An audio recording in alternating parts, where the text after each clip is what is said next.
Olá, está no ar mais um programa Assembleia Segurança, um bate-papo sobre a segurança pública no Estado. Sempre recebemos no estúdio, montado aqui no Salão dos Espelhos da Assembleia Legislativa do Estado de São Paulo, um parlamentar e 2 especialistas no assunto a ser discutido. Um debate de interesse de todos que também quer ouvir o que você tem a dizer.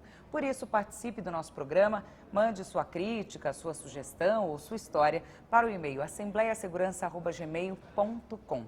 Hoje, o nosso assunto é a Fundação Casa, o Centro de Atendimento Socioeducativo ao Adolescente, que até 2006 respondia por FEBEM, Fundação Estadual para o Bem-Estar do Menor. Aqui com a gente para debater sobre esse assunto, o deputado Aldo Demarque, do Democratas, Berenice Maria Gianella, presidente da Fundação Casa, e também a doutora Juliana Duval Ribeiro, que é coordenadora do Núcleo da Infância e Juventude da Defensoria Pública de São Paulo. Obrigada pela presença de vocês, pela participação no programa. Apesar do importante trabalho na Fundação Casa, muitas pessoas não têm conhecimento das medidas socioeducativas que existem. Nossa equipe de reportagem foi para as ruas ouvir o que as pessoas sabem da instituição.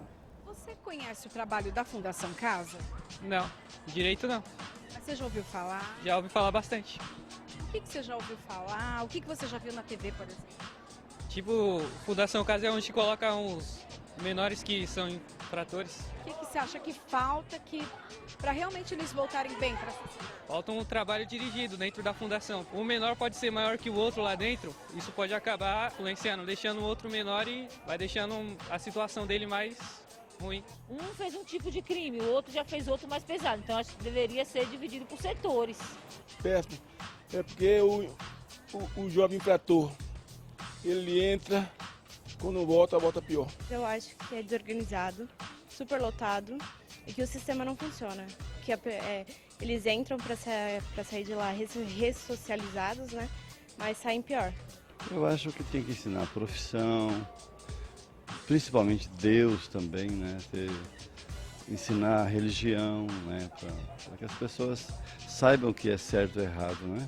Cursos profissionalizantes, para que fosse aproveitado mais o tempo, né? Que eu acho que eles devem ficar com um tempo muito ociosos lá dentro. Lembra um pouquinho o sistema carcerário. E isso não acontece, eu acho que é por isso que eles acabam voltando a cometer os crimes, porque eles não têm opção. Se tiver todo um tratamento, um acompanhamento psicólogo, algum projeto também educacional lá dentro, em relação à ocupação, para eles ocupar a mente lá dentro. Eu acho que se for nesse sentido, até funciona. O que o senhor acha que precisa ter num lugar como esse para realmente eles voltarem para a sociedade prontos para conviver com tudo? Amor, carinho e ensinamento, fundamental. Eu acho que às vezes a criança não tem amor, não tem afeto em casa, não tem na família, não tem de um vizinho. E às vezes para chamar a atenção da família ele acaba se envolvendo com coisas na vida que não é para se envolver e cai numa oportunidade daquela para ela acordar e enxergar que a vida não é daquele jeito que ela acha que é. Eu começo o nosso bate-papo com o deputado Aldo Demarque. Deputado, essa visão, às vezes distorcida, essas opiniões da população, elas atrapalham algumas medidas de melhoria da Fundação Casa? Olha, eu gostaria, ao iniciar o programa, agradecer, né, a TV Assembleia, que nos propicia esse momento de trazer pessoas que estão lidando com a causa, para que o telespectador, aqueles assíduos da TV Assembleia, saiba realmente o que está acontecendo em nosso estado, em nosso país, com respeito à segurança. E quando convidado, eu falei, olha, eu gostaria imensamente de falar sobre segurança, mas a segurança preventiva, que é aquela que eu acredito e tenho convicção, que ela é muito mais barata, menos traumática, né? E que dá soluções.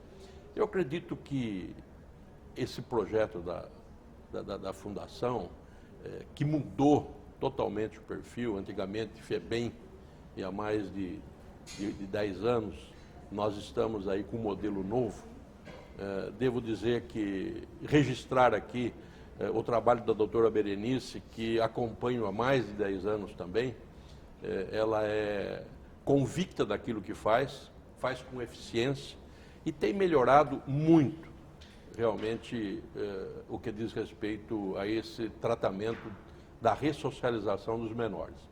E muitas vezes fica aí distorcida a imagem até do programa pela própria imprensa, que evidencia aqueles poucas causas que existem dentro do próprio programa e não faz aquilo que a TV Assembleia deve fazer nesse programa.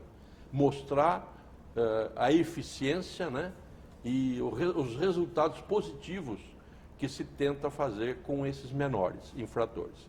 Então, na minha opinião, o que fica aqui registrado, que a TV Assembleia está prestando um grande serviço para nós mostrarmos nesse programa, através tanto da doutora Berenice como da doutora Juliana da Defensoria, quanto é importante nós trabalharmos nessa causa. Até porque, deputado, como nós mostramos, muitas pessoas têm opiniões, mas às vezes não têm o conhecimento do funcionamento, né? Isso precisaria ser mudado, né? Até que ponto isso atrapalha? Mas então, é o que eu estou dizendo, se nós tivéssemos a oportunidade, principalmente na grande imprensa, de levar o conhecimento da forma que tenho certeza que vai ser discutido nesse programa, mudaria completamente, inclusive, a visão da própria sociedade, certo? Porque as famílias que têm a infelicidade de ter que internar, por exemplo, um menor para a ressocialização, ela sabe a importância e os frutos que ela colhe com essa tentativa da ressocialização e da reeducação. Então, o que precisaria realmente mostrar, eu tenho certeza, é aquilo que nós vivenciaremos aqui nesse programa com tanto a presidente da Fundação, como também a representante da Defensoria. A informação é muito importante, né? Então, eu já vou perguntar para a doutora Berenice. Doutora, como funciona a internação desses adolescentes? Passo a passo, como é que a Fundação recebe? O que é feito? Qual o atendimento? Qual as medidas socioeducativas? Bom, primeiro, esclarecer que a Fundação Casa, ela só executa as medidas de internação e de semiliberdade. As medidas em meio aberto, que são a liberdade assistida e a prestação de serviço à comunidade, que são muito importantes e que deveriam ser prioritárias, elas são feitas pelos municípios e nos municípios, né? Então, o que nós temos hoje de adolescentes na Fundação, que gira em torno de 9.600, são só os jovens que estão ou na internação ou na semiliberdade.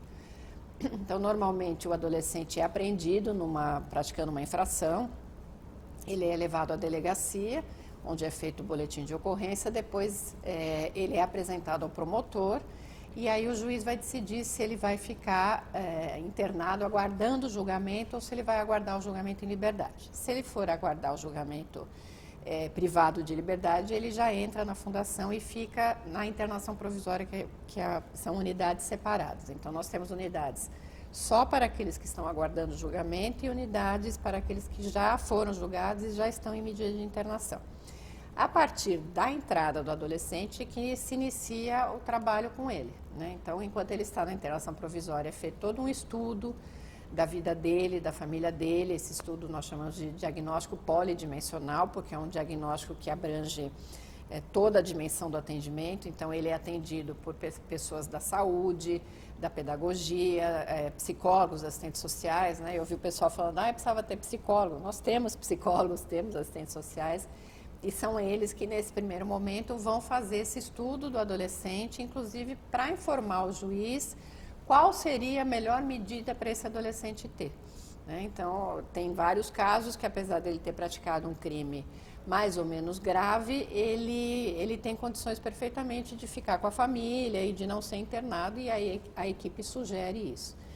Se por acaso ele é internado, ele vai para uma outra unidade e aí a gente começa o processo efetivo de ressocialização, né? Ele tem, na Fundação, ele frequenta a escola é toda feita pela Secretaria Estadual de Educação, então os nossos jovens têm o mesmo material, os mesmos livros, fazem os mesmos exames que os alunos da rede pública fazem, os professores vêm dar aula dentro da Fundação. Isso normalmente no período da manhã. Depois, no período da tarde, eles têm os cursos de educação profissional básica e cursos da área de arte e cultura também, além de toda a parte esportiva. E, além disso, No meio dessas atividades todas, eles são atendidos pelos psicólogos, pelos assistentes sociais, nós temos médicos, dentistas na fundação. Então, a gente consegue dar um atendimento bem amplo, né, abrangendo todas as áreas em que a equipe aponta em que ele tem necessidade de evoluir. Então, às vezes, entra um adolescente que tem uma defasagem escolar importante. Então, a equipe vai trabalhar muito mais a questão para ele recuperar o tempo que ele perdeu na escola. Aí, às vezes, você tem um outro adolescente que tem um problema de drogadição. Então, esse adolescente vai ser mais acompanhado mais de perto por um psicólogo. Eventualmente, ele precisa tomar uma medicação quando ele tem uma dependência mais pesada. Então, tudo isso é feito para que a gente possa ter um atendimento individualizado para cada um dos meninos e meninas que entram na fundação. E aí, como funciona? Como é o preparo dos profissionais que lidam com esses adolescentes? Bom, todos os funcionários da fundação são concursados, né? Eles prestam concurso de provas e títulos. Quando eles entram na fundação, nós temos uma escola, que se chama Escola para Formação e Capacitação Profissional. Eles ficam 3 semanas nessa escola, e nessa escola eles têm, primeiro, uma visão geral da legislação referente à infância e juventude, tem uma parte geral sobre direitos humanos, sobre quem são os jovens, né, para conhecer o adolescente. E depois a gente tem uma capacitação das áreas específicas, de pedagogia, de saúde e de segurança. Aí vai depender um pouco para qual dos trabalhos que esse funcionário vai. Então, se ele for para a área de segurança, ele vai ter um reforço na capacitação de segurança. Se ele for para a pedagogia, ele vai ter um reforço na pedagogia. Mas desde 2006 nós temos essa escola que faz essa capacitação inicial de 3 semanas. E tem uma avaliação periódica a cada 2 anos, uma reciclagem, alguma coisa do tipo? Nós fazemos uma avaliação dos funcionários uma vez por ano, todos os funcionários são avaliados uma vez por ano, pelo superior imediato e pelo diretor da unidade onde ele está. Ele também é avaliado nos 90 dias do contrato de experiência, né, assim que ele entra na fundação. E nós temos depois as capacitações continuadas. De 3 anos para cá, nós começamos a fazer as capacitações continuadas num ambiente de aprendizagem virtual, né, com essa questão um pouco das dificuldades financeiras, enfim. Então, hoje, nós temos cursos que os funcionários não precisam sair da sua casa para fazer. Eles se inscrevem e acessam pelo computador e têm condições de fazer o curso de capacitação continuada pelo computador, que é uma coisa bastante moderna e bastante eficaz.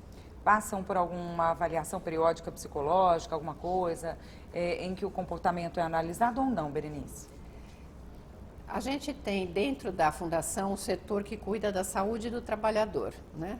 Então, caso se perceba na unidade que aquele funcionário tem um comportamento equivocado, é feito um estudo a respeito desse funcionário para saber qual é o problema dele. Às vezes a gente tem funcionários que têm problemas de drogadição, às vezes tem funcionários que podem ter problemas de alcoolismo, né? Ou mesmo ele está estressado pelo dia a dia da unidade. Então, esse setor que cuida da saúde do trabalhador vai atrás desse servidor e faz um atendimento específico para ele. Na parte, são assistentes sociais que fazem isso. Se ele precisa de um atendimento de psicólogos, a Fundação paga um convênio para os servidores e aí eles vão ser atendidos dentro do convênio médico.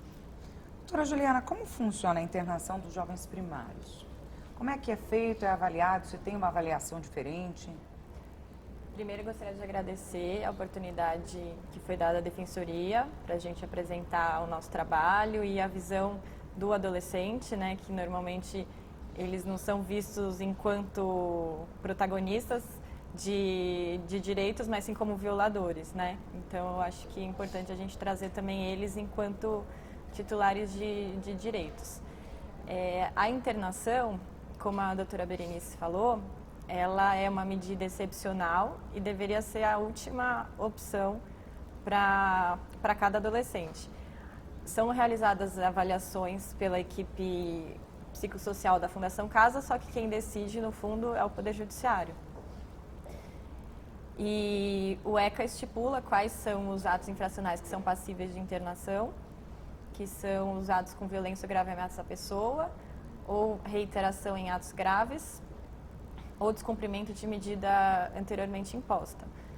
Nesses casos só que são autorizadas a internação e mesmo assim, excepcionalmente, quando se verificar que não tem condição do adolescente cumprir as outras medidas mais brandas. Então, existe todo um atendimento antes do momento da internação, né? Já existe um acompanhamento do histórico desse adolescente, né? Sim. De tudo que está acontecendo, um acompanhamento, inclusive, da família, né, doutora? Sim, essas avaliações que a doutora Berenice falou no diagnóstico polidimensional inclui a família, para tentar entender o que está acontecendo, o que levou o adolescente a ficar naquela situação vulnerável e chegar naquele estágio de envolvimento ou não no ato infracional, né? Porque a gente ainda no momento da provisória a gente ainda não sabe se ele realmente praticou ou não.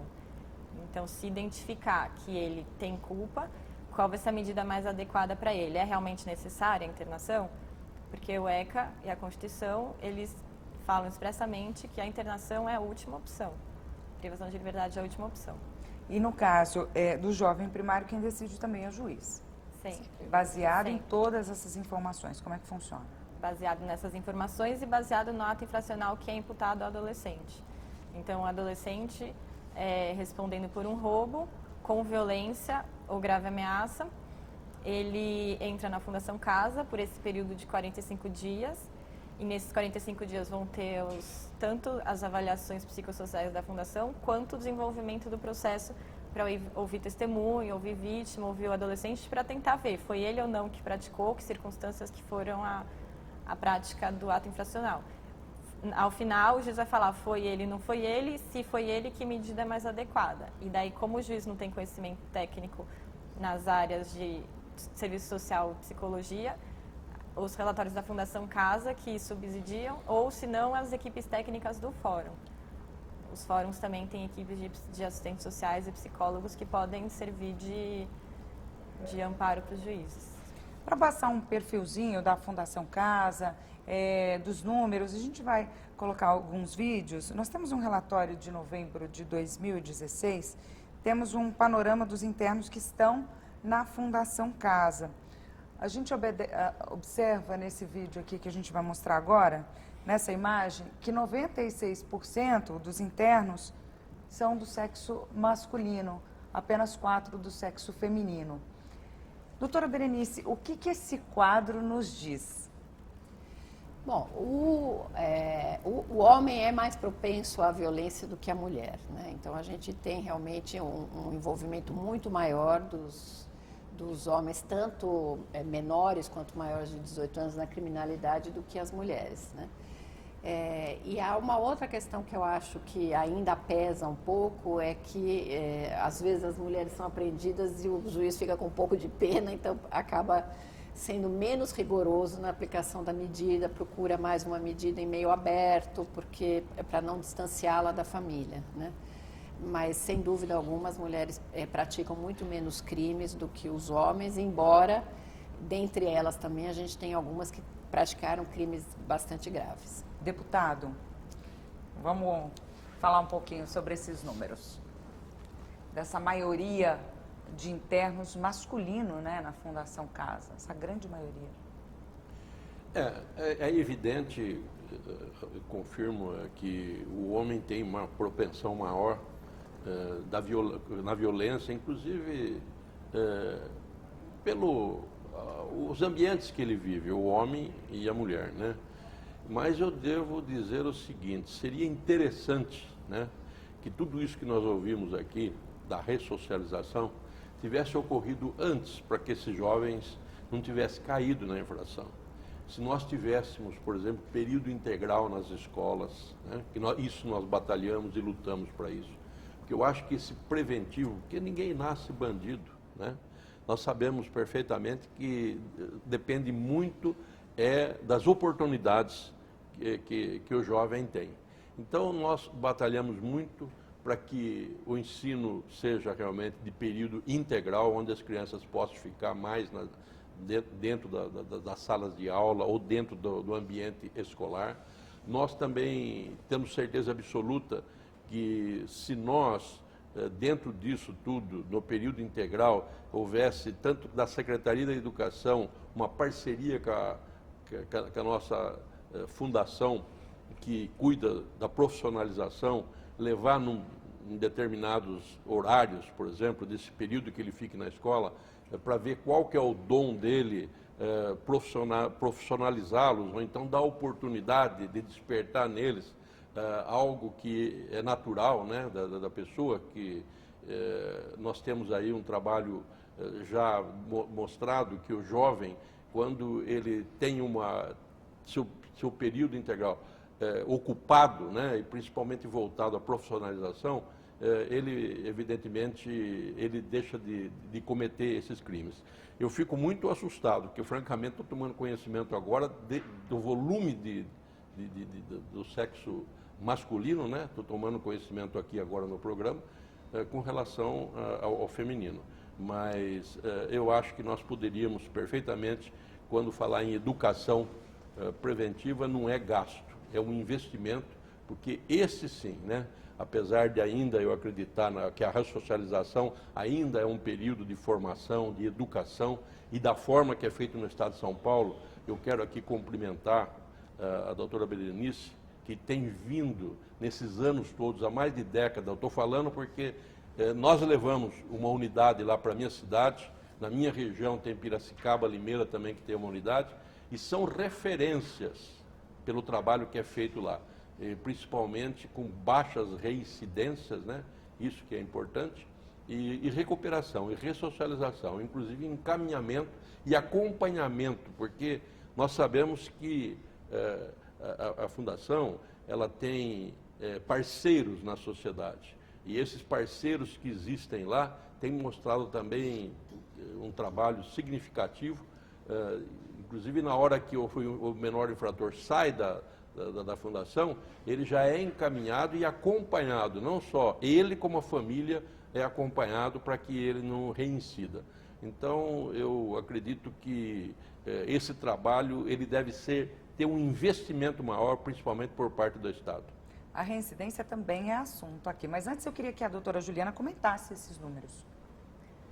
Olha, eu acredito que isso é reflexo até da estrutura social que ainda tem na nossa sociedade. O homem continua sendo aquele que está mais exposto, por isso que está mais envolvido, porque está mais exposto. As mulheres ainda têm aquela questão que frequentam mais a escola, ainda ficam mais em casa, cuidando dos outros irmãos. E os meninos são os que mais saem da escola, são os que mais ficam na rua, são os mais expostos. O papel da família, do pai, da mãe, quando tem um filho e uma filha, reflete aqui? O papel do pai e da mãe é importante para qualquer um dos de repente, dois, essa superproteção da menina e deixa o menino mais à vontade. A nossa sociedade ainda é uma sociedade bastante machista, né? Então, tanto que a gente nota, por exemplo, quando os meninos e meninas estão internados, a gente tem muito mais visita para os meninos do que para as meninas. Porque a menina, depois de internada, ela tende um pouco a ser abandonada pela família. Ela é mais crucificada pela família do que o menino, né? Então, eu acho que isso também um pouco reflete nesses números aí, né? Mas o homem, como falou a Juliana, ele está mais próximo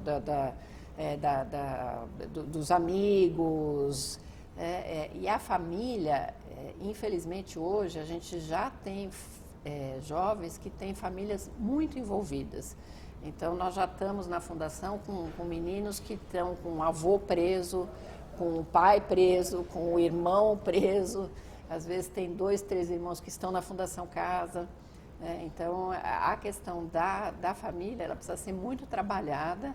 Infelizmente, a gente já tem notado esse círculo de violência que acaba fazendo com que aquela família não saia do sistema de justiça, né? E isso, para o jovem, ele acaba vendo, às vezes, o crime como algo natural, né? Porque o exemplo dele, né? E eu sempre faço questão de dizer que pai e mãe sempre tem que ser exemplos, não só na fala, mas especialmente nas atitudes, né?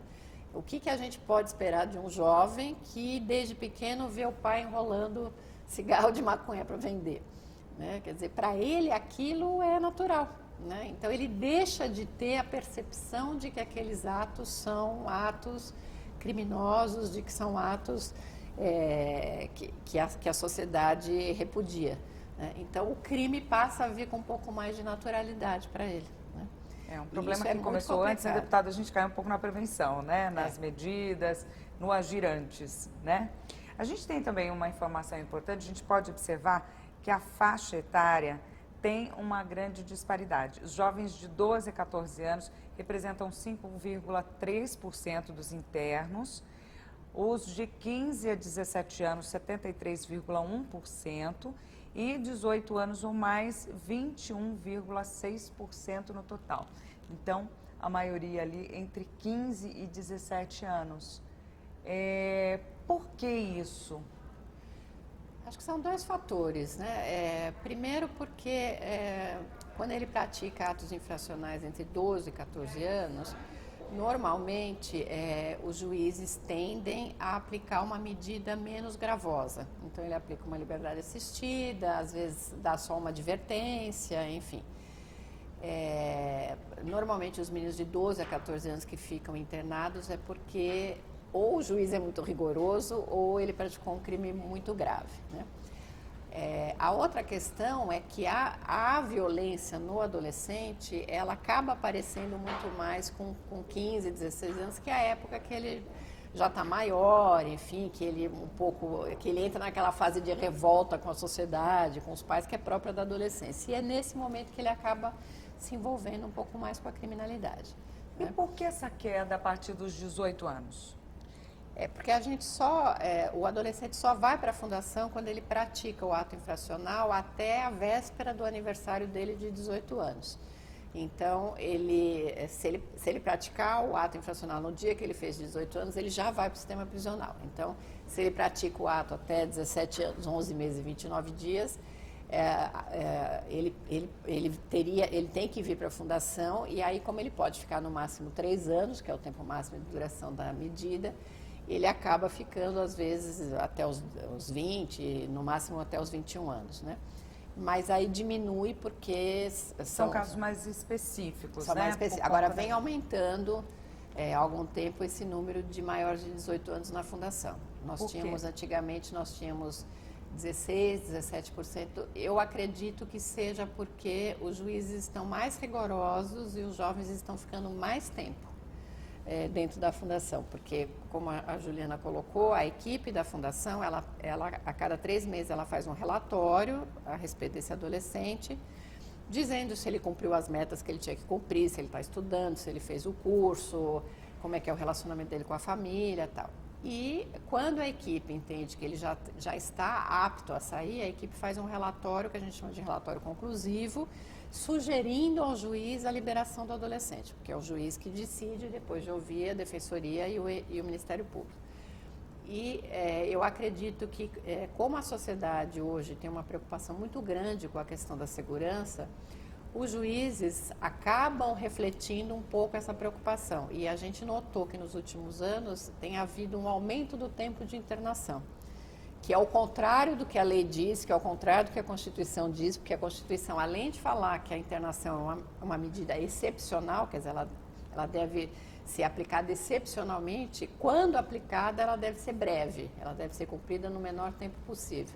Mas a gente tem notado que os meninos e meninas têm ficado mais tempo na fundação. Então, eu acho que isso explica um pouco essa questão de nós termos meninos maiores, que é uma população bem mais difícil de se lidar, né? Porque a gente pega jovens aí de 20 anos, 1,90 m, né? Já formados, homens formados, e a gente tem todo um trabalho para ter uma política diferente com eles, né? Porque aí você tem que trabalhar mais a questão do mundo do trabalho, porque ele já não é um moleque, né? Ele já é um adulto, né? Então, isso para nós sempre representa um novo desafio. Essa permanência por mais tempo dentro das unidades, dentro da Fundação Casa, ela influencia na forma como esse interno vai sair, nos resultados que ele vai tirar dali? Eu acho que influencia negativamente, né? Eu acho que a gente precisa ter quando a gente fala de adolescentes, tal, as pessoas sempre falam, mas para te cumprir vai ficar 3 anos. 3 anos para quem tem 15, 16 anos é muito tempo, né? Porque ele proporcionalmente ele viveu muito menos do que um adulto, né? E o adolescente, até pelo momento que ele vive de transformação, de contestação da sociedade, enfim, ele muda muito mais rapidamente, ele está numa fase de mudança muito mais rápida. Então, quando as legislações de todos os países prevêem um tempo menor de internação, e eu acho que a gente precisa deixar muito claro que o Brasil não é uma exceção à regra, porque a maioria dos países tratam a maioridade penal aos 18 anos e também tem um tempo de internação sempre menor para o adolescente do que para o adulto, é exatamente considerando que ele muda muito mais rapidamente, né? E ele tem uma expectativa muito grande, né? Então, a gente tem vários casos hoje de jovens que nós entendemos que está pronto para sair, aí o juiz resolve que ele não vai sair, a partir desse momento ele começa a dar problema, porque ele se sente frustrado, porque quando ele entra no centro é feito nós chamamos um plano individual de atendimento, que é o PIA. E nesse PIA, a equipe, junto com ele, com a família, traça as metas que ele tem que cumprir o tempo que ele ficar lá. Que ele tem que voltar a estudar, que ele tem que fazer curso, que ele tem que parar de fumar, que ele tem que retomar o relacionamento com a mãe ou com o pai, enfim, uma série de questões. E aí a equipe chega para ele e diz, olha, nós achamos que você cumpriu as suas metas, nós vamos fazer o relatório para você poder ir embora. E muitas vezes acontece do promotor discordar ou do próprio juiz discordar e o adolescente não sai. E aí como fica a cabeça dele, com 16 anos, 17 anos, puxa, eu fiz um pacto, eu fiz tudo que estava ao meu alcance, eu cumpri as minhas metas e eu vou ter que ficar mais 3 meses, mais 6 meses? Se sente injustiçado, né? Injustiçado. Daqui a pouquinho eu vou querer saber a opinião do deputado e também da doutora Juliana sobre esse tempo de internação. Mas agora a gente vai fazer um intervalinho. Você também pode participar do nosso programa sobre segurança pública. Mande sua sugestão, sua história, sua crítica para o e-mail assembleiasegurança@gmail.com. A Assembleia Segurança vai para um rápido intervalo. Daqui a pouco a gente volta.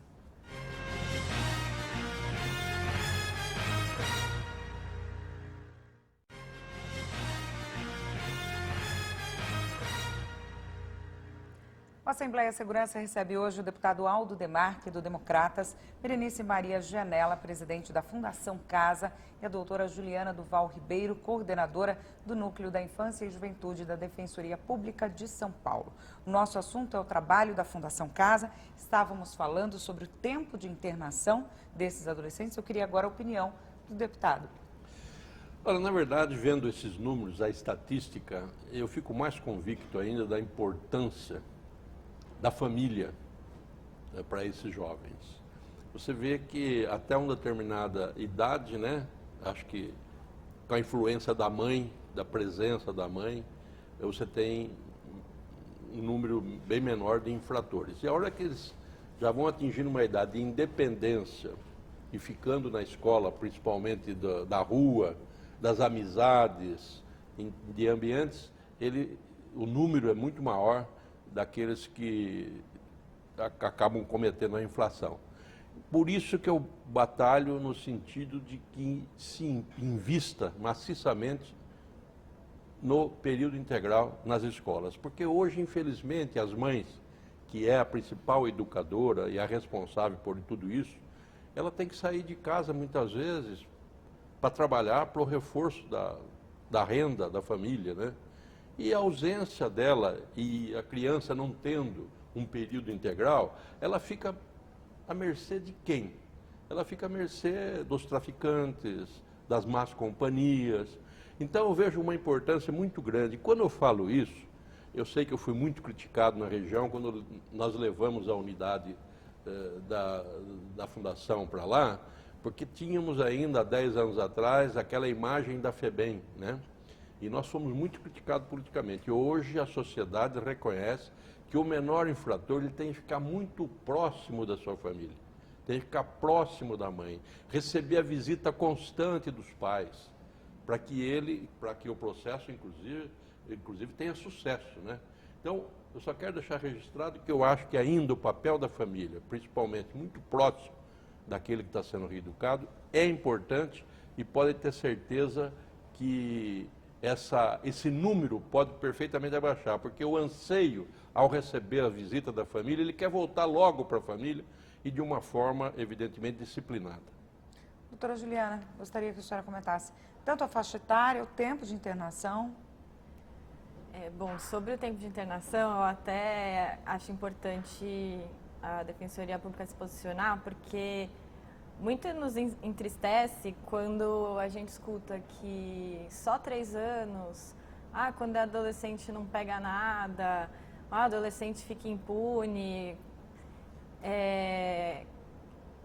Quem trabalha realmente com o adolescente, quem está lá no dia a dia, ouvindo a versão do adolescente, ouvindo a mãe, vendo a mãe e o adolescente esperando uma decisão judicial, vendo a mãe e o adolescente se despedir na hora que ele recebe uma notícia, você vai ficar internado por até 3 anos. A mãe sai de lá, né, desconsolável, o menino sai de lá, a mãe acabou de sair, ele está indo para uma privação de liberdade, não sabe quanto tempo ele vai ficar. Para ele, 10 dias, 1 semana é muito. Então, falar em 3 anos, para os adolescentes, na perspectiva deles, é um tempo que para eles não volta, né? Para eles não volta. Para a gente de fora, 3 anos pode passar, quem rouba fica 5, por que no adolescente só fica 3?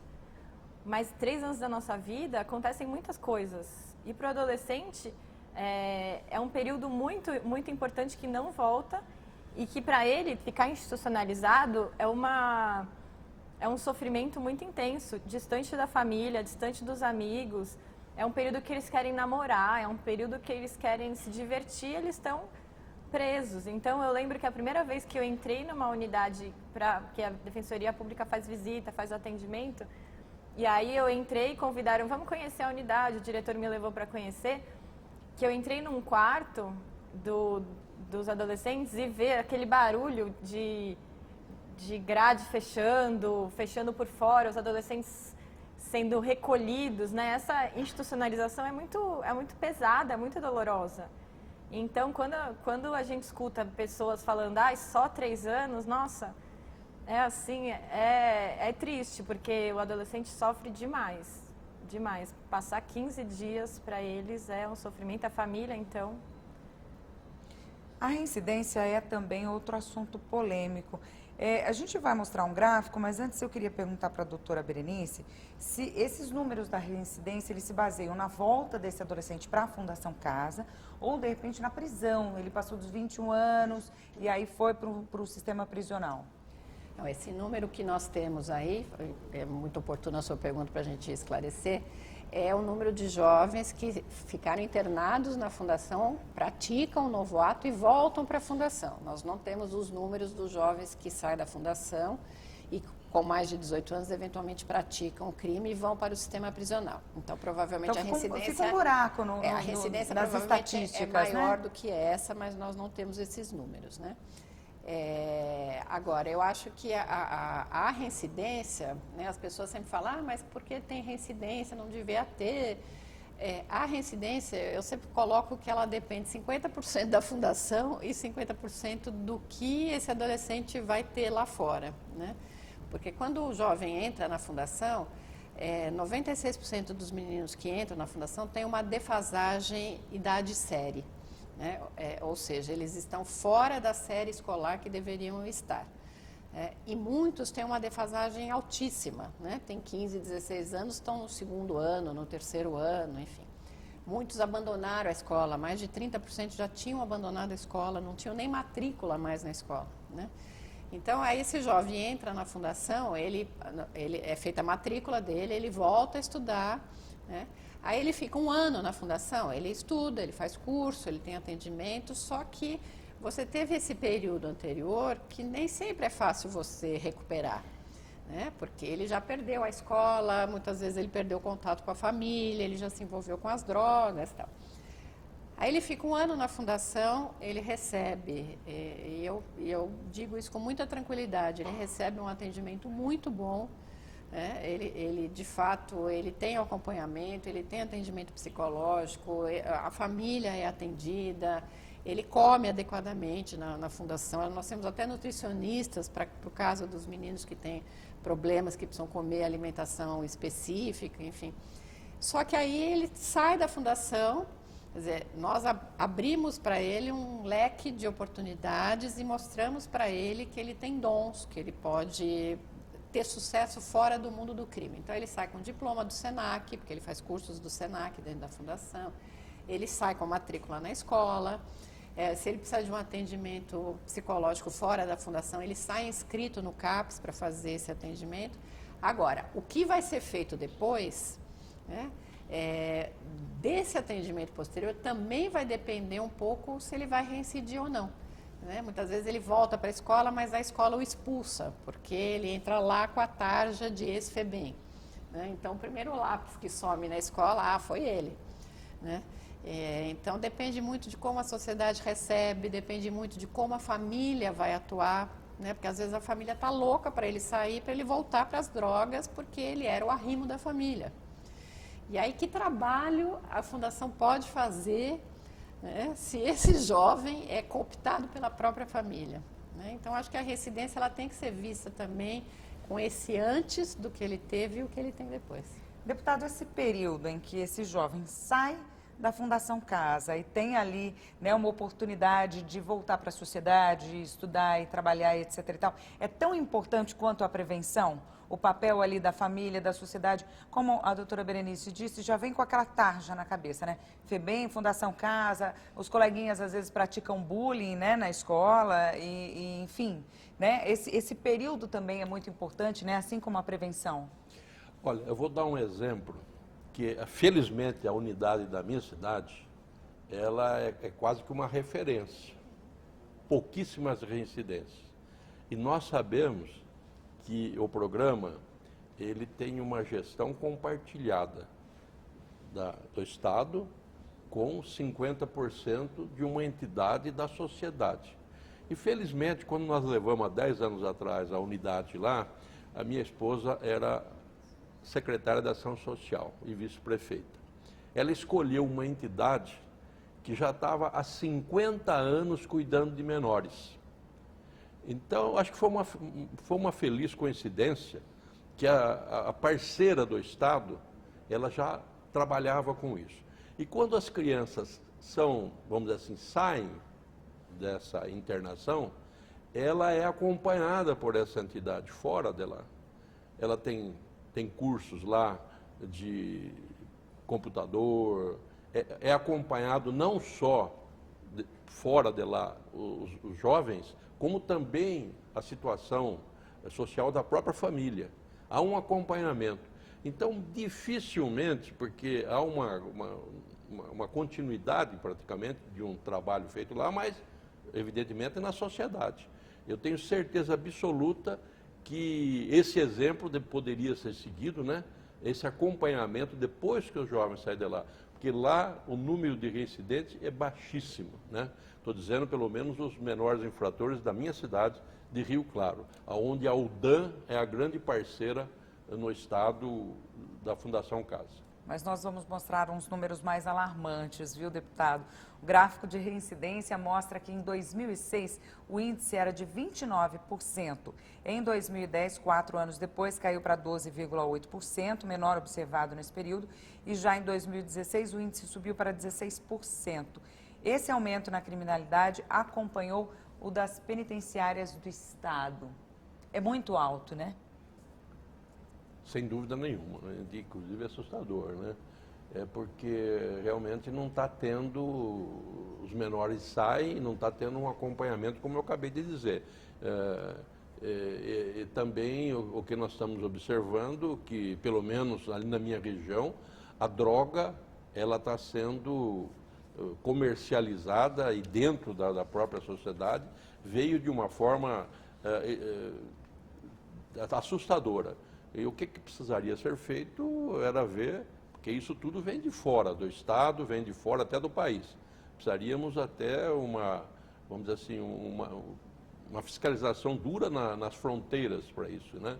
E a punição, principalmente dos traficantes, né? Que são os adultos, que se utilizam principalmente do menor de idade para fazer o tráfico, né? Berenice, um relatório também mostra que o crime de tráfico de drogas, como o deputado estava dizendo, corresponde a 38%. Roubo qualificado, 43% das causas de internação. Quais são as principais causas? Eles traficam, eles roubam, é dinheiro rápido? Eles trabalham para outras pessoas? Geralmente eles são empregados de criminosos? Bom, são duas questões. Em relação à droga, é o mercado de trabalho mais promissor para a juventude hoje em dia, infelizmente. Lamento dizer isso, mas o fato é que os jovens encontram emprego, né, entre aspas, no tráfico de drogas, né? E quanto mais adolescentes são presos, são apreendidos, mais adolescentes entram nesse emprego, porque essa mão de obra ela é substituída muito rapidamente. Então, há necessidade do Brasil repensar sua política de combate às drogas, porque ela não está funcionando, quer dizer, as drogas continuam aí, a criminalidade de drogas continua aumentando e a gente tem cada vez mais presos e cada vez mais adolescentes internados. Esse jovem que atua no tráfico, normalmente ele tem um papel menor, né? Ele é olheiro, ele vende pouca quantidade, enfim, e ele usa isso ou para adquirir bens que ele não tem acesso, enquanto de uma classe social mais baixa, então ele usa para comprar tênis, ele usa para comprar uma moto para levar a namorada para passear, né? Ou ele usa para comprar drogas também, né? Já o roubo, muitas vezes, ele também é decorrente do tráfico, às vezes ele começa se envolvendo com o tráfico, depois ele se envolve com o roubo. E houve uma pesquisa recente que o Instituto Sou da Paz fez, que me pareceu bastante interessante, que eles colocam que o roubo, muitas vezes, significa para o adolescente uma adrenalina maior, que tem tudo a ver com a questão da adolescência, da juventude, né? Então, no tráfico, muitas vezes ele quer sair do tráfico, porque no tráfico ele é um empregado, então ele tem hora para trabalhar, ele tem, né, um chefe, enfim, e no roubo não, né? Então o roubo lhe dá mais liberdade, lhe dá uma sensação maior de poder, né, que tem tudo a ver com a juventude. Então, a gente precisa identificar essas causas também que levam os adolescentes a isso, até para poder combater, né? Então, o que está faltando para esse adolescente, né? A gente não consegue dar adrenalina para ele de outra maneira, né? Com esporte, com arte e cultura, enfim.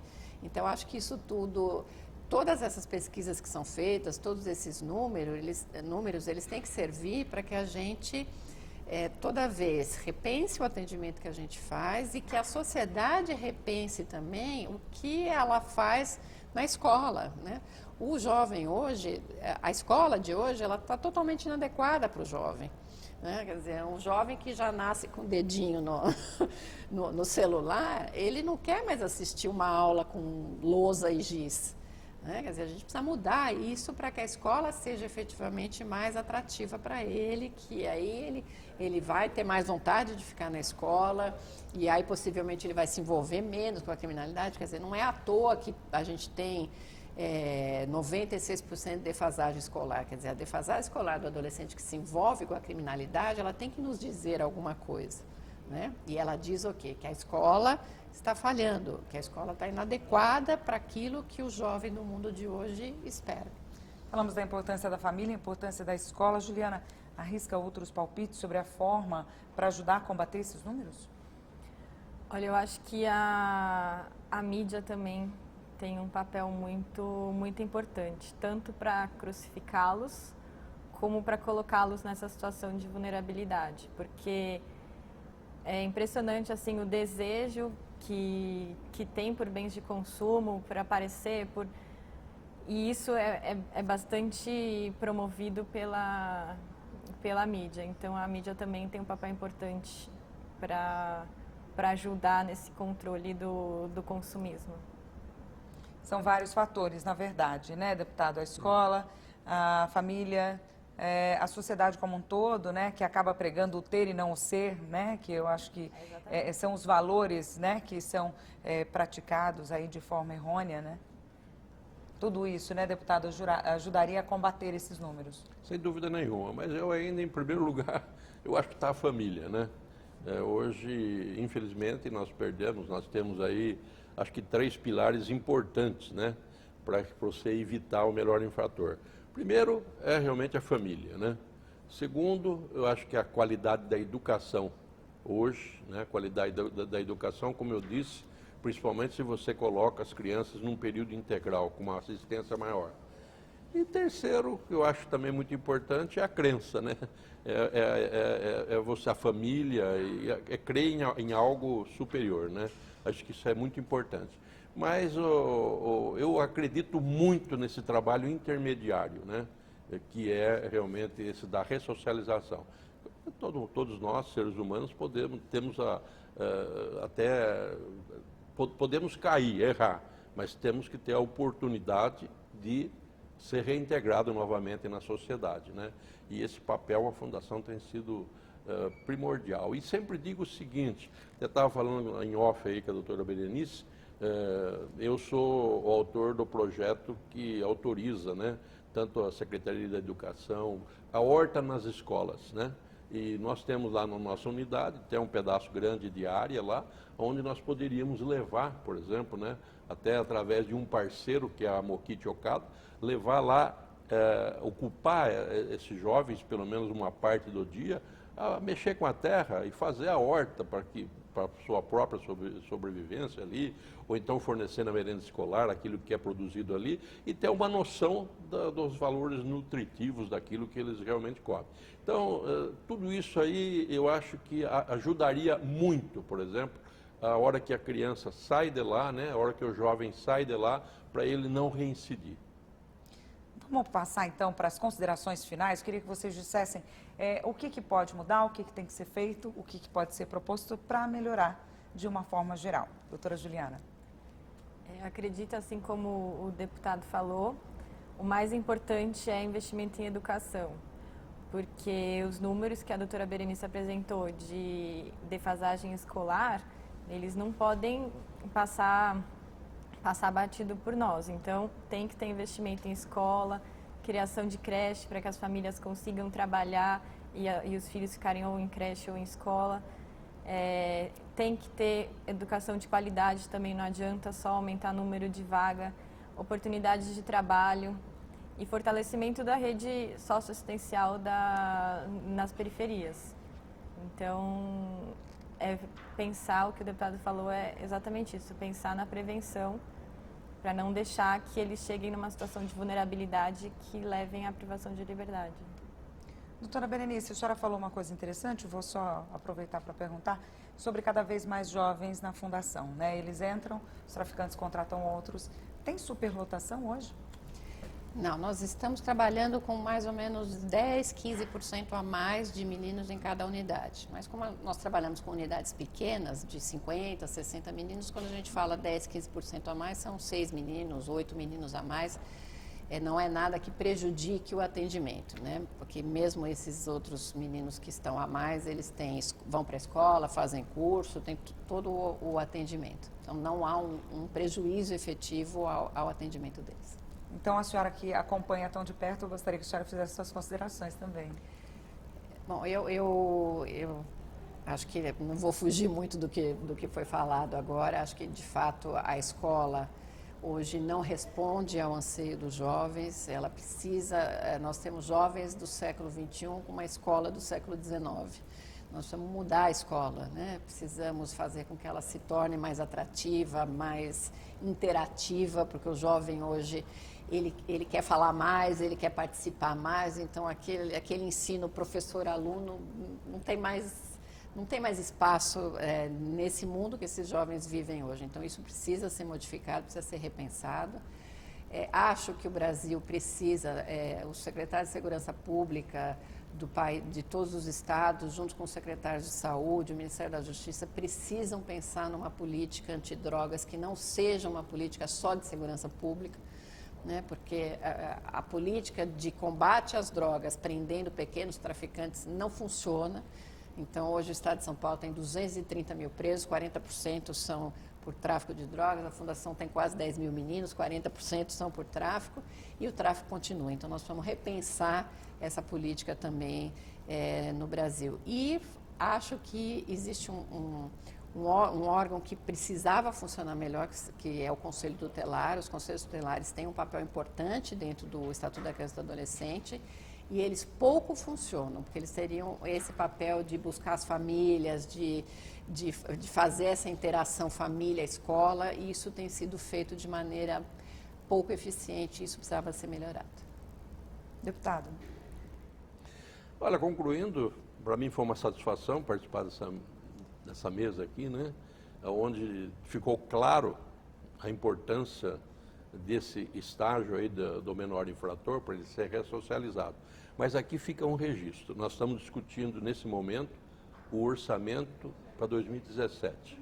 E nós estamos aí fazendo um esforço para colocar mais recursos para a educação, porque nós estamos está claro que não é gasto quando você fala em educação, é investimento.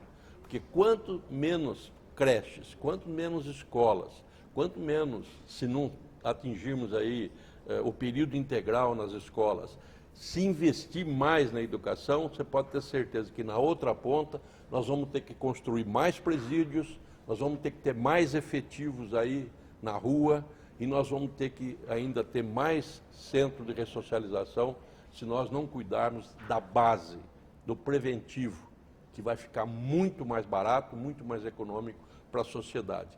O poder público tem que entender que na educação não é gasto, é investimento. Obrigada pela participação de vocês no nosso programa de hoje. Aqui no Salão dos Espelhos da Assembleia Legislativa, onde estamos, contamos com algumas esculturas e alguns quadros do acervo da Assembleia.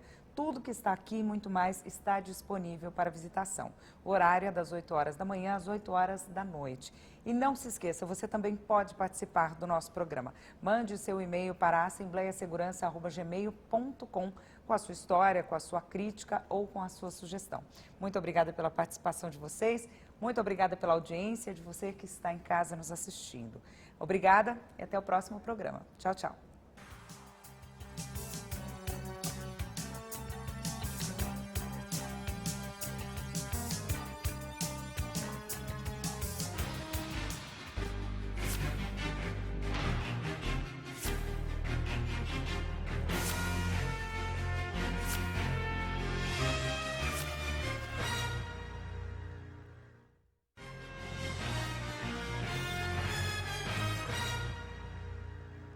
A Assembleia Segurança recebe hoje o deputado Aldo Demarque, do Democratas, Berenice Maria Janela, presidente da Fundação Casa, e a doutora Juliana Duval Ribeiro, coordenadora do Núcleo da Infância e Juventude da Defensoria Pública de São Paulo.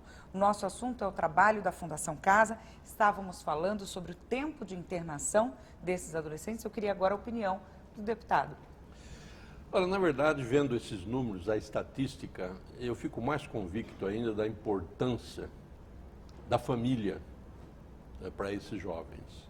Você vê que até uma determinada idade, né, acho que com a influência da mãe, da presença da mãe, você tem um número bem menor de infratores. E a hora que eles já vão atingindo uma idade de independência e ficando na escola, principalmente da rua, das amizades, de ambientes, o número é muito maior daqueles que acabam cometendo a infração.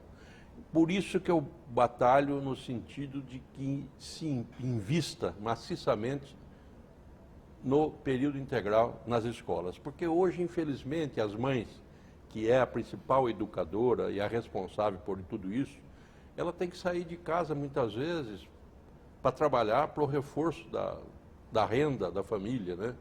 E a ausência dela e a criança não tendo um período integral, ela fica à mercê de quem?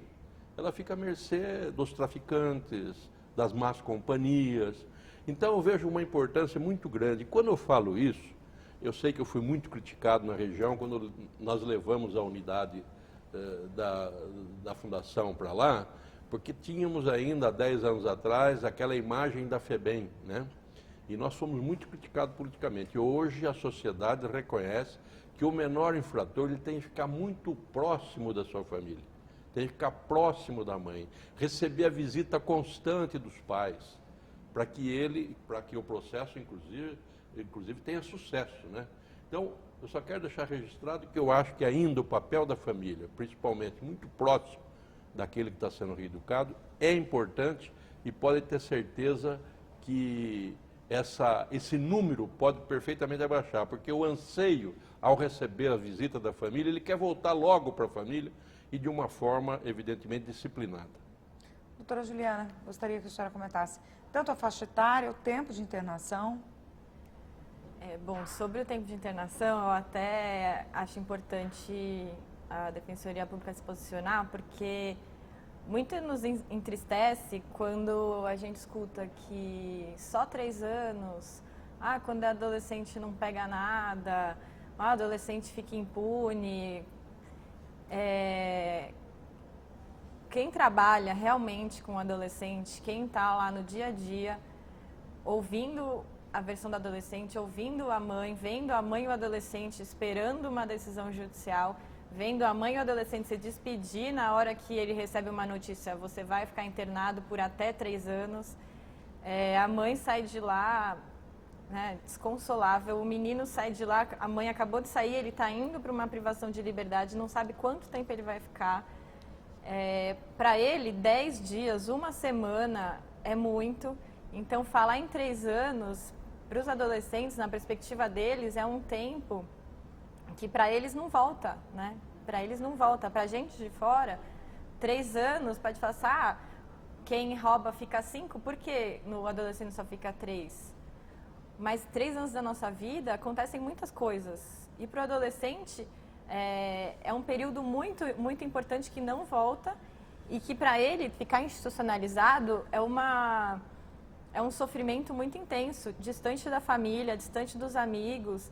É um período que eles querem namorar, é um período que eles querem se divertir, eles estão presos. Então, eu lembro que a primeira vez que eu entrei numa unidade, que a Defensoria Pública faz visita, faz o atendimento, e aí eu entrei e convidaram, vamos conhecer a unidade, o diretor me levou para conhecer, que eu entrei num quarto dos adolescentes e ver aquele barulho de grade fechando por fora, os adolescentes sendo recolhidos, né? Essa institucionalização é muito pesada, é muito dolorosa. Então, quando a gente escuta pessoas falando, só 3 anos, nossa, é triste, porque o adolescente sofre demais. Passar 15 dias para eles é um sofrimento, a família, então. A reincidência é também outro assunto polêmico. A gente vai mostrar um gráfico, mas antes eu queria perguntar para a doutora Berenice se esses números da reincidência eles se baseiam na volta desse adolescente para a Fundação Casa ou, de repente, na prisão. Ele passou dos 21 anos e aí foi para o sistema prisional. Não, esse número que nós temos aí, é muito oportuna a sua pergunta para a gente esclarecer, é o número de jovens que ficaram internados na Fundação, praticam o novo ato e voltam para a Fundação. Nós não temos os números dos jovens que saem da Fundação e com mais de 18 anos eventualmente praticam o crime e vão para o sistema prisional. Então, provavelmente a reincidência... Fica um buraco a reincidência nas provavelmente estatísticas, é maior, né? do que essa, mas nós não temos esses números, né? Agora, eu acho que a reincidência, né, as pessoas sempre falam, mas por que tem reincidência, não devia ter. A reincidência, eu sempre coloco que ela depende 50% da fundação e 50% do que esse adolescente vai ter lá fora, né? Porque quando o jovem entra na fundação, 96% dos meninos que entram na fundação têm uma defasagem idade-série. Ou seja, eles estão fora da série escolar que deveriam estar. E muitos têm uma defasagem altíssima, né? Tem 15, 16 anos, estão no 2º ano, no 3º ano, enfim. Muitos abandonaram a escola, mais de 30% já tinham abandonado a escola, não tinham nem matrícula mais na escola, né? Então, aí esse jovem entra na fundação, ele é feita a matrícula dele, ele volta a estudar, né? Aí ele fica 1 ano na fundação, ele estuda, ele faz curso, ele tem atendimento, só que você teve esse período anterior que nem sempre é fácil você recuperar. né? Porque ele já perdeu a escola, muitas vezes ele perdeu o contato com a família, ele já se envolveu com as drogas e tal. Aí ele fica um ano na fundação, ele recebe, e eu digo isso com muita tranquilidade, ele recebe um atendimento muito bom, né? Ele de fato, ele tem acompanhamento, ele tem atendimento psicológico, a família é atendida, ele come adequadamente na fundação. Nós temos até nutricionistas para o caso dos meninos que têm problemas, que precisam comer alimentação específica, enfim. Só que aí ele sai da fundação. Quer dizer, nós abrimos para ele um leque de oportunidades e mostramos para ele que ele tem dons, que ele pode ter sucesso fora do mundo do crime. Então, ele sai com diploma do SENAC, porque ele faz cursos do SENAC dentro da fundação, ele sai com matrícula na escola, se ele precisar de um atendimento psicológico fora da fundação, ele sai inscrito no CAPS para fazer esse atendimento. Agora, o que vai ser feito depois, né? Desse atendimento posterior também vai depender um pouco se ele vai reincidir ou não, né? Muitas vezes ele volta para a escola, mas a escola o expulsa, porque ele entra lá com a tarja de ex-FEBEM, né? Então, o primeiro lápis que some na escola, foi ele, né? Então, depende muito de como a sociedade recebe, depende muito de como a família vai atuar, né? Porque às vezes a família está louca para ele sair, para ele voltar para as drogas, porque ele era o arrimo da família. E aí, que trabalho a Fundação pode fazer, né, se esse jovem é cooptado pela própria família, né? Então, acho que a residência ela tem que ser vista também com esse antes do que ele teve e o que ele tem depois. Deputado, esse período em que esse jovem sai da Fundação Casa e tem ali, né, uma oportunidade de voltar para a sociedade, estudar e trabalhar, etc. e tal, é tão importante quanto a prevenção? O papel ali da família, da sociedade, como a doutora Berenice disse, já vem com aquela tarja na cabeça, né? FEBEM, Fundação Casa, os coleguinhas às vezes praticam bullying, né, na escola e enfim, né? Esse período também é muito importante, né, assim como a prevenção. Olha, eu vou dar um exemplo, que felizmente a unidade da minha cidade, ela é quase que uma referência, pouquíssimas reincidências. E nós sabemos que o programa, ele tem uma gestão compartilhada do Estado com 50% de uma entidade da sociedade. E felizmente, quando nós levamos há 10 anos atrás a unidade lá, a minha esposa era secretária da Ação Social e vice-prefeita. Ela escolheu uma entidade que já estava há 50 anos cuidando de menores. Então, acho que foi uma feliz coincidência que a parceira do Estado, ela já trabalhava com isso. E quando as crianças vamos dizer assim, saem dessa internação, ela é acompanhada por essa entidade fora de lá. Ela tem cursos lá de computador, é acompanhado não só fora de lá os jovens, como também a situação social da própria família. Há um acompanhamento. Então, dificilmente, porque há uma continuidade praticamente de um trabalho feito lá, mas evidentemente na sociedade. Eu tenho certeza absoluta que esse exemplo poderia ser seguido, né? Esse acompanhamento depois que os jovens saem de lá. Porque lá o número de reincidentes é baixíssimo, né? Estou dizendo pelo menos os menores infratores da minha cidade de Rio Claro, onde a UDAM é a grande parceira no estado da Fundação Casa. Mas nós vamos mostrar uns números mais alarmantes, viu, deputado? O gráfico de reincidência mostra que em 2006 o índice era de 29%. Em 2010, 4 anos depois, caiu para 12,8%, menor observado nesse período. E já em 2016 o índice subiu para 16%. Esse aumento na criminalidade acompanhou o das penitenciárias do Estado. É muito alto, né? Sem dúvida nenhuma, né? Inclusive é assustador, né?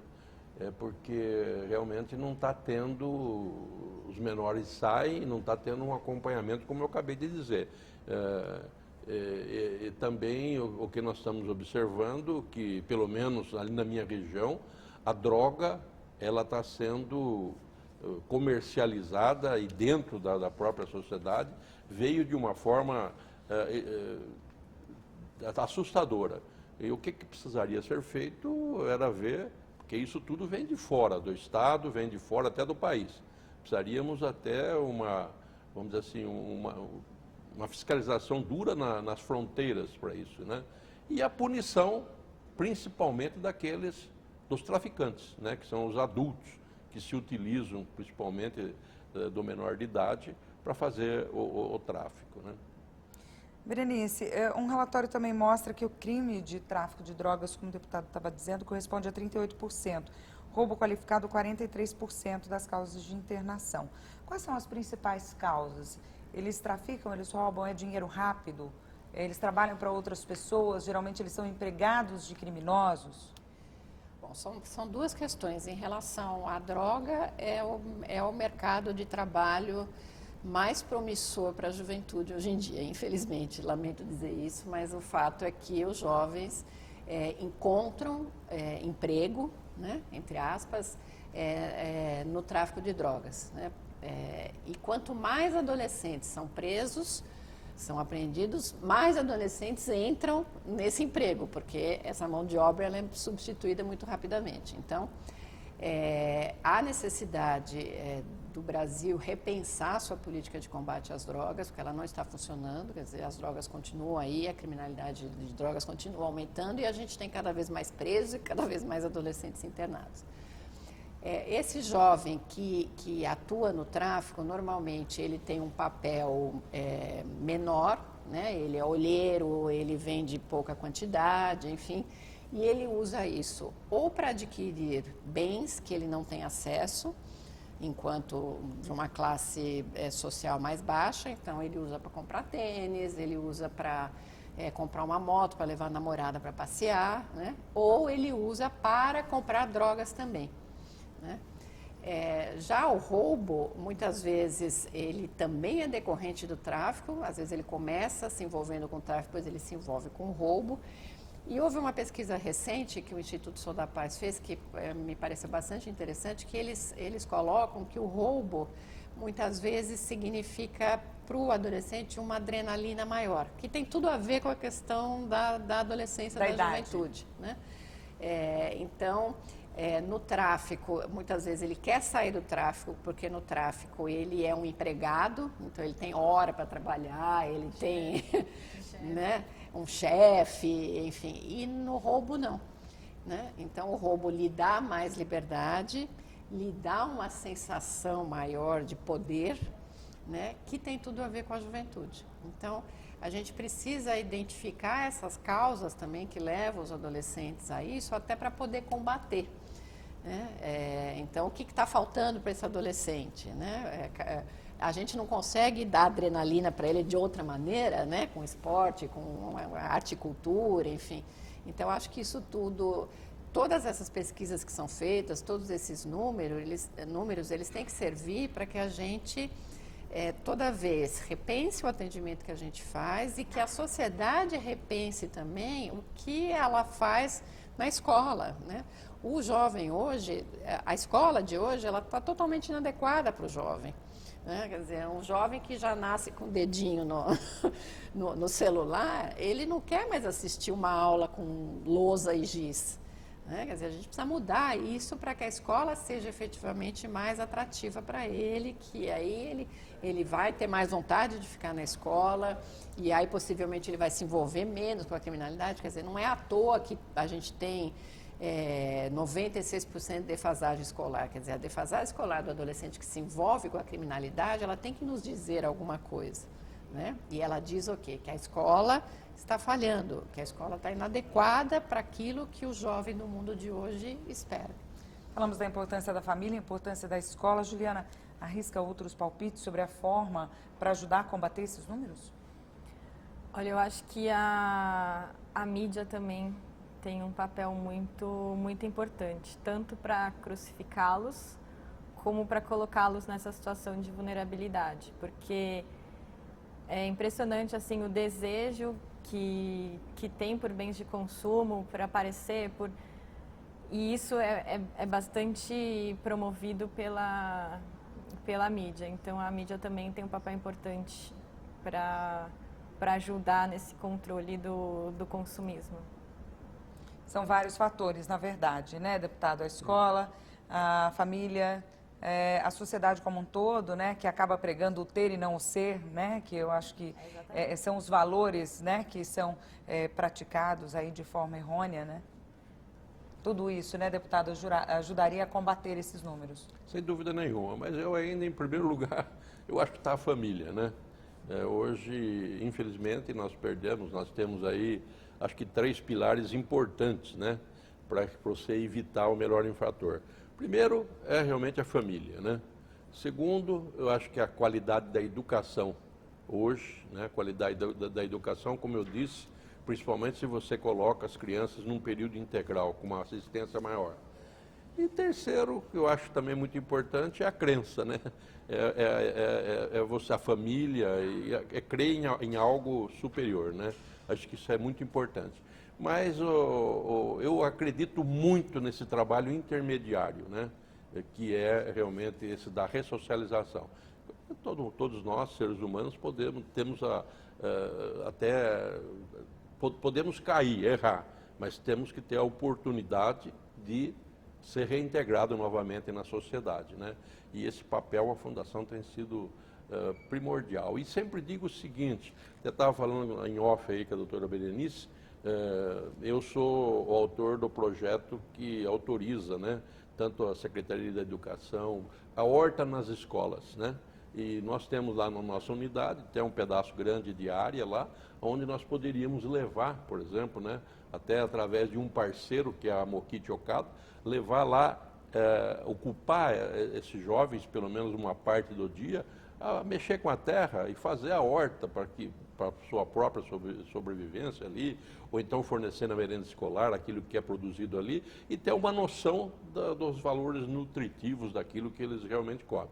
Então, tudo isso aí eu acho que ajudaria muito, por exemplo, a hora que a criança sai de lá, né, a hora que o jovem sai de lá, para ele não reincidir. Vamos passar então para as considerações finais. Queria que vocês dissessem o que pode mudar, o que tem que ser feito, o que pode ser proposto para melhorar de uma forma geral. Doutora Juliana. Acredito, assim como o deputado falou, o mais importante é investimento em educação, porque os números que a doutora Berenice apresentou de defasagem escolar, eles não podem passar batido por nós. Então, tem que ter investimento em escola, criação de creche para que as famílias consigam trabalhar e os filhos ficarem ou em creche ou em escola. Tem que ter educação de qualidade também, não adianta só aumentar o número de vaga, oportunidades de trabalho e fortalecimento da rede socioassistencial nas periferias. Então, pensar, o que o deputado falou é exatamente isso, pensar na prevenção, para não deixar que eles cheguem numa situação de vulnerabilidade que levem à privação de liberdade. Doutora Berenice, a senhora falou uma coisa interessante, vou só aproveitar para perguntar, sobre cada vez mais jovens na fundação, né? Eles entram, os traficantes contratam outros. Tem superlotação hoje? Não, nós estamos trabalhando com mais ou menos 10, 15% a mais de meninos em cada unidade. Mas como nós trabalhamos com unidades pequenas, de 50, 60 meninos, quando a gente fala 10, 15% a mais, são 6 meninos, 8 meninos a mais. Não é nada que prejudique o atendimento, né? Porque mesmo esses outros meninos que estão a mais, eles vão para a escola, fazem curso, tem todo o atendimento. Então, não há um prejuízo efetivo ao atendimento deles. Então, a senhora que acompanha tão de perto, eu gostaria que a senhora fizesse suas considerações também. Bom, eu acho que não vou fugir muito do que foi falado agora. Acho que, de fato, a escola hoje não responde ao anseio dos jovens. Ela precisa, nós temos jovens do século XXI com uma escola do século XIX. Nós precisamos mudar a escola, né? Precisamos fazer com que ela se torne mais atrativa, mais interativa, porque o jovem hoje, ele quer falar mais, ele quer participar mais, então aquele ensino professor-aluno não tem mais espaço nesse mundo que esses jovens vivem hoje. Então, isso precisa ser modificado, precisa ser repensado. Acho que o Brasil precisa, o secretário de Segurança Pública, de todos os estados, junto com os secretários de saúde, o Ministério da Justiça, precisam pensar numa política antidrogas que não seja uma política só de segurança pública, né? Porque a política de combate às drogas, prendendo pequenos traficantes, não funciona. Então, hoje o Estado de São Paulo tem 230 mil presos, 40% são por tráfico de drogas, a Fundação tem quase 10 mil meninos, 40% são por tráfico, e o tráfico continua. Então, nós vamos repensar essa política também no Brasil. E acho que existe um órgão que precisava funcionar melhor, que é o Conselho Tutelar. Os Conselhos Tutelares têm um papel importante dentro do Estatuto da Criança e do Adolescente, e eles pouco funcionam, porque eles teriam esse papel de buscar as famílias, de fazer essa interação família-escola, e isso tem sido feito de maneira pouco eficiente, e isso precisava ser melhorado. Deputado. Olha, concluindo, para mim foi uma satisfação participar dessa mesa aqui, né, onde ficou claro a importância desse estágio aí do menor infrator para ele ser ressocializado. Mas aqui fica um registro. Nós estamos discutindo nesse momento o orçamento para 2017 e nós estamos aí fazendo um esforço para colocar mais recursos para a educação, porque nós estamos está claro que não é gasto quando você fala em educação, é investimento, porque quanto menos creches, quanto menos escolas, quanto menos, se não atingirmos aí o período integral nas escolas, se investir mais na educação, você pode ter certeza que na outra ponta nós vamos ter que construir mais presídios, nós vamos ter que ter mais efetivos aí na rua e nós vamos ter que ainda ter mais centro de ressocialização se nós não cuidarmos da base, do preventivo, que vai ficar muito mais barato, muito mais econômico para a sociedade. O poder público tem que entender que na educação não é gasto, é investimento. Obrigada pela participação de vocês no nosso programa de hoje. Aqui no Salão dos Espelhos da Assembleia Legislativa, onde estamos, contamos com algumas esculturas e alguns quadros do acervo da Assembleia. Tudo que está aqui e muito mais está disponível para visitação. O horário é das 8 horas da manhã às 8 horas da noite. E não se esqueça, você também pode participar do nosso programa. Mande seu e-mail para assembleiasegurança@gmail.com com a sua história, com a sua crítica ou com a sua sugestão. Muito obrigada pela participação de vocês. Muito obrigada pela audiência de você que está em casa nos assistindo. Obrigada e até o próximo programa. Tchau, tchau.